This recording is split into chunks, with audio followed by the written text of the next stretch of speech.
계속해서 인권 문제 짚어보겠습니다. 최근 미국에서 아시아계를 향한 혐오 논란이 계속되고 있는데요.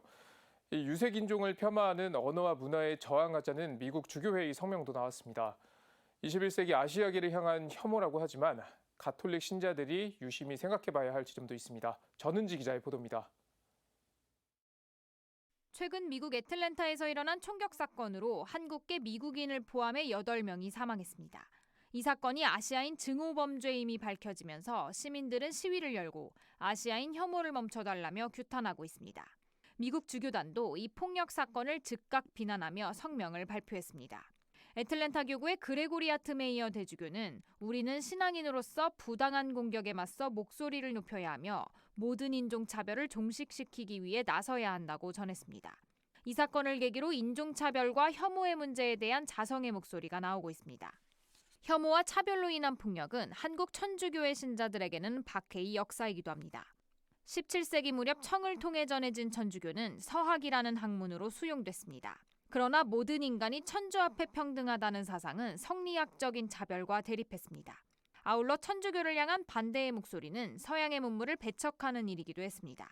결국 정부는 천주교 신자가 제사를 거부하자 유교 질서에 어긋난다며 천주교를 탄압했습니다.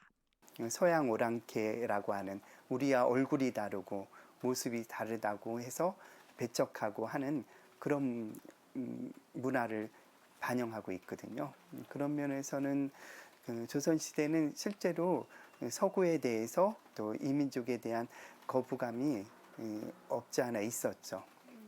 제노포비아라고 흔히 불리우는 외국인 혐오증 같은 게 우리한테 좀 있었던 것 같아요. 외국인을 향한 혐오와 배제는 오늘날 우리나라에서도 빈번히 나타납니다. 지난해 기준 국내 외국인 체류 현황은 220만 명을 넘어섰습니다. 이는 우리나라가 다문화 사회로 본격 진입했음을 나타내는 지표지만 외국인 노동자들은 정당한 대우를 받지 못하고 있습니다.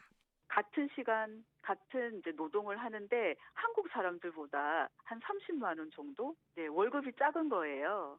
근데 그 작은 게 왜 작은지도 모르고 누가 설명하시는 분도 없고 그런데 이제 자기들끼리 우리 월급은 왜 이렇게 작지라고 이야기하면서 일상에서는 배려 없는 차별도 만연합니다.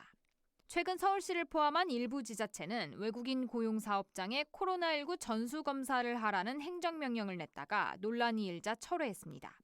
국가인권위원회는 이주노동자에게만 코로나19 진단검사를 강요한 일부 지자체의 행정명령은 외국인에 대한 차별이라며 비판했습니다.